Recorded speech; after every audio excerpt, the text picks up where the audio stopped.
శ్రీమతే నమః. రోజుకో శ్లోకంలో భాగంగా శ్రీమద్ భగవద్గీత 3వ అధ్యాయము కర్మయోగము 41వ శ్లోకం నుంచి నేర్చుకుందాం. తస్మాత్త్వమింద్రియాణ్యాదౌ నియమ్య భరతర్షభ పాప్మానం ప్రజహిహ్యేనం జ్ఞాన విజ్ఞాననాశనం. తస్మాత్ త్వం ఇంద్రియాణి ఆదౌ అన్నమాట. తస్మాత్త్వమింద్రియాణి ఆదౌ తస్మాత్త్వం ఇంద్రియాణి ఆదౌ తస్మాత్త్వమింద్రియాణ్యాదౌ తస్మాత్త్వమింద్రియాణ్యాదౌ తస్మాత్ త్వమింద్రియాణ్యాదౌ అంటే మీకు పలకడానికి సులభంగా ఉంటుందని చెప్తున్నాను. తస్మాత్త్వమింద్రియాణ్యాదౌ త్వమింద్రియాణ్యాదౌ త్వమింద్రియాణ్యాదౌ తస్మాత్త్వమింద్రియాణ్యాదౌ నియమ్య భరతర్షభ భరతర్షభ నియమ్య భరతర్షభ తస్మాత్ త్వం ఇంద్రియాణి తస్మాత్త్వమింద్రియాణ్యాదౌ నియమ్య భరతర్షభ పాప్మానం ప్రజహిహ్యేనం పాప్మానం ప్రజహిహ్యేనం జ్ఞాన విజ్ఞాననాశనం జ్ఞాన విజ్ఞాననాశనం పాప్మానం ప్రజహిహ్యేనం జ్ఞాన విజ్ఞాననాశనం. 42వ శ్లోకం నేర్చుకుందాం.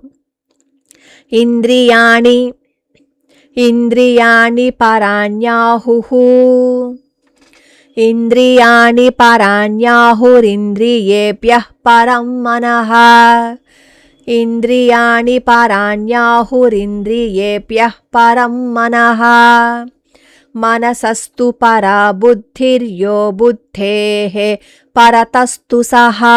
అది శ్లోకం. ఇంద్రియాణి ఇంద్రియాణి పరాణ్యాహురింద్రియేభ్యః పరాణి ఆహుః ఇంద్రియేభ్యః అన్నమాట. పరాణ్యాహురింద్రియేభ్యః పరాణ్యాహురింద్రియేభ్యః ఇంద్రియాణి పరాణ్యాహురింద్రియేభ్యః పరం మనః పరం మనః మనసస్తు మనసస్తు మనసస్తు పరా బుద్ధిర్యో బుద్ధేః పరతస్తు సహా మనసస్తు పరా బుద్ధిర్యో బుద్ధేః పరతస్తు సహా మనసస్తు పరా బుద్ధిర్యో బుద్ధేః పరతస్తు సహా ఇంద్రియాణి పరాణ్యాహురింద్రియేభ్యః పరం మనః మనసస్తు పరా బుద్ధిర్యో బుద్ధేః పరతస్తు సహా. 43వ శ్లోకం. ఏవం బుద్ధేః పరం బుద్ధ్వా సంస్తభ్యాత్మానమాత్మనా జహి శత్రుం మహాబాహో కామరూపం దురాసదం. ఇది శ్లోకం. ఏవం బుద్ధేః పరం బుద్ధ్వా ఏవం బుద్ధేః పరం బుద్ధ్వా సంస్తభ్య ఆత్మనం సంస్తభ్య ఆత్మనం అన్నమాట. సంస్తభ్యాత్మానమాత్మనా సంస్తభ్యాత్మానమాత్మనా జహి శత్రుం మహాబాహో కామరూపం దురాసదం జహి శత్రుం మహాబాహో కామరూపం దురాసదం. ఇంతటితో 3వ అధ్యాయం భగవద్గీత అయిపోయిందనమాట. కర్మయోగం. 41వ శ్లోకానికి అర్థం ఏంటంటే, ఓ భరత శ్రేష్ఠ, నువ్వు మొదట నీ ఇంద్రియాలని అదుపులో ఉంచుకో. జ్ఞానాన్ని విజ్ఞానాన్ని నాశనం చేసే ఈ పాపరూపమైన కామాన్ని విడిచిపెట్టు అని అర్థం అన్నమాట ఆ శ్లోకానికి. శత్రువు మన ఇంట్లోకి రాకుండా ఉండాలి అంటే ముందు మనం ఏం చేయాలి? ఇంటి గేటు వేసేయాలి. మన శరీరానికి ఇంద్రియాలే గేట్లు. ఉదాహరణకి చెడు చూడడం, వినడం తగ్గించినప్పుడే మనసు చాలా ప్రశాంతంగా ఉంటుంది. మొదట బాహ్య నియంత్రణ ముఖ్యం. 42వ శ్లోకానికి అర్థం ఏంటంటే, శరీరం కంటే ఇంద్రియాలు గొప్పవి అంటే బలమైనవి. ఇంద్రియాల కంటే మనస్సు గొప్పది. మనస్సు కంటే బుద్ధి గొప్పది. ఆ బుద్ధి కంటే కూడా గొప్పది ఆత్మ. మనం ఇది నిజ జీవితానికి గనక అన్వయించేసుకుంటే మనల్ని మనం తక్కువ అంచనా వేసుకోకూడదు.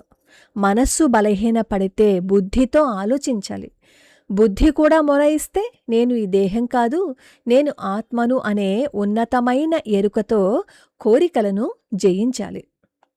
43వ శ్లోకం అర్థం ఏంటంటే, ఓ మహాబాహో, ఈ విధంగా బుద్ధి కంటే అతీతమైన ఆత్మను తెలుసుకుని నిశ్చలమైన బుద్ధి ద్వారా మనసుని అదుపు చేసి జయించడానికి వీలు కాని ఈ కామము అనే శత్రువును సంహరించు అని అర్థం.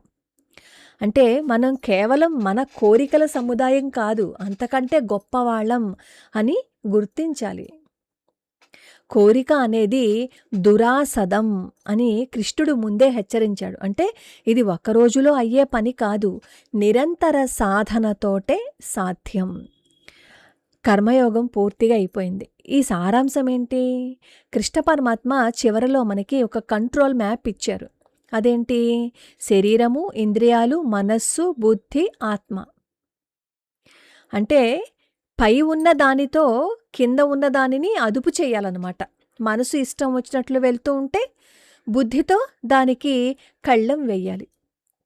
ఆత్మజ్ఞానం కలిగినప్పుడు ఈ చిన్న చిన్న లౌకిక కోరికలు వాటంతటవే నశించిపోతాయి. ఇక్కడితో కర్మయోగం పూర్తయిపోయింది. 41వ శ్లోకం నుంచి మళ్ళీ ఒకసారి చదువుకుందాం. తస్మాత్త్వమింద్రియాణ్యాదో నియమ్య భరతర్షభ పాప్మానం ప్రజహిహ్యేనం జ్ఞాన విజ్ఞాననాశనం. ఇంద్రియాణి పరాణ్యాహురింద్రియేభ్యః పరం మనః మనసస్తు పరా బుద్ధిర్యో బుద్ధేః పరతస్తు సః. ఏవం బుద్ధేః పరం బుద్ధ్వా సంస్తభ్యాత్మానమాత్మనా జహి శత్రుం మహాబాహో కామరూపం దురాసదం.